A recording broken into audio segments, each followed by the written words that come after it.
ನಮಸ್ಕಾರ. ಬನ್ನಿ ಇವತ್ತು ನಾವು ಪಾಲಕ್ ಪನ್ನೀರ್ ಮಾಡೋಣ.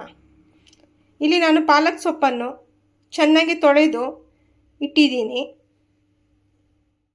ಪಾಲಕ್ ಪನ್ನೀರ್ ಮಾಡೋಕ್ಕೆ ಟೊಮೆಟೊ, ಚಕ್ಕೆ ಲವಂಗ, ಜೀರಿಗೆ, ಈರುಳ್ಳಿ, ಶುಂಠಿ, ಬೆಳ್ಳುಳ್ಳಿ, ಕರಿಮೆಣಸು, ಹಸಿಮೆಣಸನ್ನು ತಗೊಂಡಿದ್ದೀನಿ.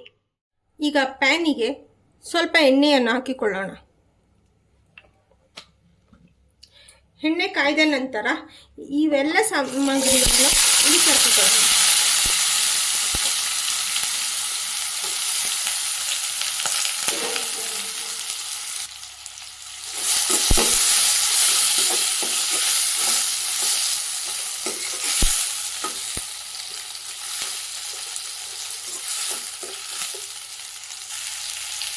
ಐದು ನಿಮಿಷದ ನಂತರ ಪಾಲಕ್ ಸೊಪ್ಪನ್ನು ಹಾಕಿಕೊಳ್ಳೋಣ.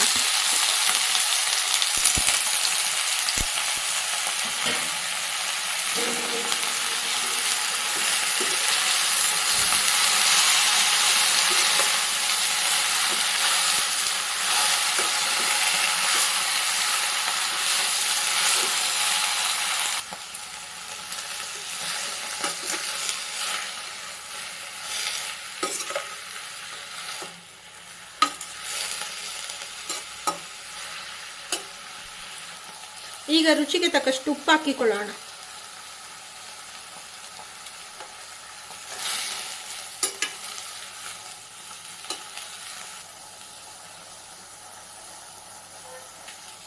ಈಗ ಗ್ಯಾಸನ್ನು ಆಫ್ ಮಾಡಿ ಇದು ತಣ್ಣಗಾದ ಮೇಲೆ ರುಬ್ಬಿಕೊಳ್ಳೋಣ. ಈಗ ನಾವು ಪನ್ನೀರನ್ನು ಎಣ್ಣೆಯಲ್ಲಿ ಫ್ರೈ ಮಾಡ್ಕೊಳ್ಳೋಣ.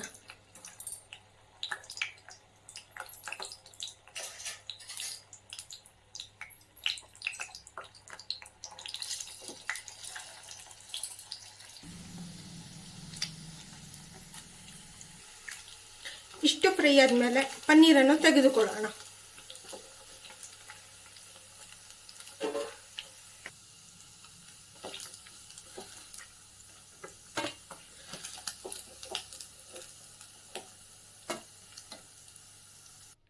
ಈಗ ಎಲ್ಲ ಫ್ರೈ ಮಾಡಿ ತೆಗೆದುಕೊಳ್ಳಬೇಕು.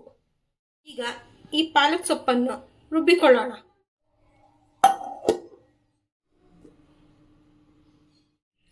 ಈಗ ಸ್ವಲ್ಪ ಎಣ್ಣೆ ಹಾಕ್ಕೊಳ್ಳೋಣ. ಇದಾದ ಮೇಲೆ 1 ಸ್ಪೂನ್ ತುಪ್ಪ ಹಾಕ್ಕೊಳ್ಳೋಣ.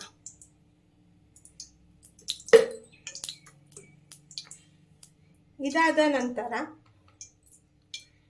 ಶುಂಠಿ, ಬೆಳ್ಳುಳ್ಳಿ, ಈರುಳ್ಳಿ ಹಾಕಿ ಫ್ರೈ ಮಾಡ್ಕೊಳ್ಳೋಣ.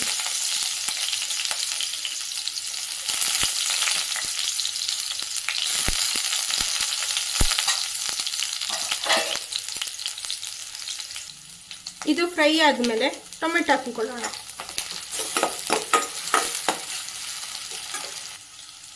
ಟೊಮೆಟೊ ಫ್ರೈ ಆದಮೇಲೆ ರುಬ್ಬಿದ್ದ ಮಿಶ್ರಣ ಪಾಲಕ್ ಪನ್ನೀರೆಲ್ಲನೂ ಹಾಕಿಕೊಳ್ಳೋಣ.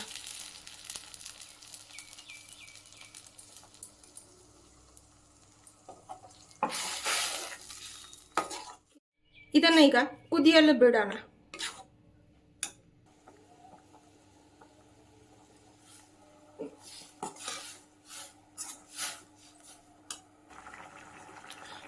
ಹತ್ತು ನಿಮಿಷ ಕುದ್ದ ನಂತರ ಗ್ಯಾಸ್ ಆಫ್ ಮಾಡಿ ಇದಕ್ಕೆ ಪನ್ನೀರ್ ಸೇರಿಸ್ಕೊಳ್ಳೋಣ.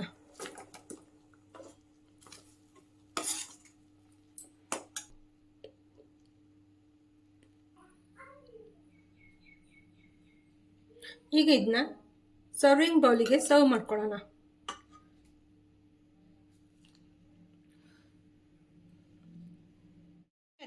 ಪಾಲಕ್ ಪನ್ನೀರ್ ರೆಡಿಯಾಗಿದೆ.